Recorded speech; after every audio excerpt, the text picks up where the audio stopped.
Wali Paidi episode 10.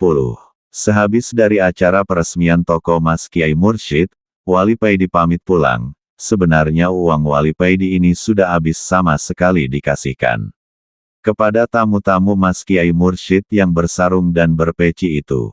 Sebagai uang kaget atas acara yang begitu menghebohkan. Mas Kiai Mursyid yang tahu kalau Wali Paidi ini kehabisan uang malah menggodanya. Ketika Wali Paidi pamit padanya, "Kang, duit sampeyan kan masih banyak, jadi aku wes gak usah nyangoni, ini garam aja sampeyan bawa," ucap Mas Yai Mursyid. "Hehehe, iya Mas Yai, terima kasih," ucap Wali Paidi. Memang mulai Mbah Yai, Abah Yai sampai Mas Yai Mursyid ini garam adalah cenderamata pondok beliau ini, garam suuk. Ini bisa digunakan untuk apa saja, mengobati penyakit dohir maupun batin, dan masih banyak kegunaan lainnya, tinggal niatnya apa bagi yang menggunakannya. Adik Mas Kiai Mursyid menawarkan untuk mengantar Wali Paidi ke terminal, tapi Wali tidak mau. "Saya jalan kaki saja sambil jalan-jalan menikmati pemandangan," ucap Wali Paidi kepada adik Mas Kiai Mursyid. Setelah bersalam-salaman Wali Paidi pamit dan meneruskan berjalan ke arah terminal. Zikir selalu menyertai setiap langkah Wali Paidi ini. Ketika Wali Paidi melintasi jalan di pinggir alun-alun, ada segerombolan pemuda yang mengawasi Wali Paidi. Dengan tersenyum Wali Paidi meneruskan langkahnya.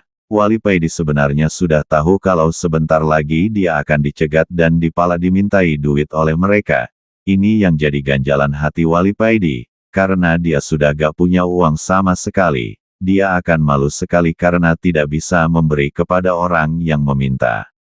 "Kasihan mereka kalau sampai tidak mendapatkan uang dariku," batin Wali Paidi. Wali Paidi berusaha menghindar karena malu, dia menyeberang jalan berusaha menghindari mereka, tapi gerombolan pemuda ini mengikutinya dan satu orang maju ke depan mencegat Wali Paidi. "Duit, serahkan duitmu, ayo cepat," ucap pemuda itu yang rupanya pimpinan gerombolan ini. Wali Paidi dengan tersenyum membuka kacamata hitamnya dan melihat satu persatu para pemuda. Gerombolan ini, di kaos pimpinan gerombolan ini ada simbol hati yang bersinar yang bertuliskan SH. Mereka yang melihat Wali Paidi yang begitu tenang jadi keder, dan mereka heran melihat ketenangan dan tampak tidak ada ketakutan sama sekali di wajah Wali Paidi. "Mohon maaf yang sebesar-besarnya, aku tidak punya uang sama sekali. Maaf aku membuat kalian kecewa. Uangku sudah habis kukasihkan kepada orang lain," ucap Wali Paidi kepada ketua gerombolan ini. Ketua gerombolan ini hatinya jadi bergetar ketika melihat tatapan mata Wali Paidi yang begitu teduh. Hati pemuda ini jadi damai, dan tanpa disadari mata pemuda ini mulai berkaca-kaca. Pemuda ini mulai teringat dengan dosa-dosanya selama ini. Pemuda ini juga tidak tahu mengapa hatinya begitu terenyuh dan teringat dengan masa lalunya, teringat dengan pesan-pesan gurunya dahulu. Kawanan gerombolan ini juga ikut terdiam melihat pimpinan mereka diam tak bergerak sama sekali. Mereka jadi heran, biasanya Mas Gohel, yang nama aslinya Soleh, ini kalau ada orang dimintai duit, tapi tidak memberi langsung dipukulinya sampai ke leher, tapi sekarang tidak bergerak menghadapi pemuda ini. "Saya tidak bisa memberi apa-apa, ini ada garam kalau sampeyan mau, katanya ibu sampeyan sekarang sakit," ucap Wali Paidi kepada pimpinan gerombolan ini yang ternyata bernama Gohel.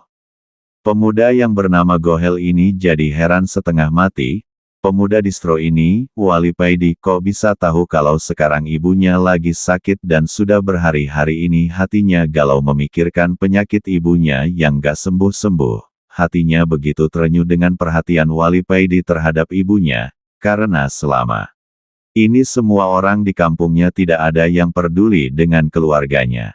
Mereka hanya mencibir, tidak pernah memperhatikan keluarganya. Tanpa bisa ditahan, pemuda ini terduduk di hadapan Wali Paidi dan menangis terseduh-seduh.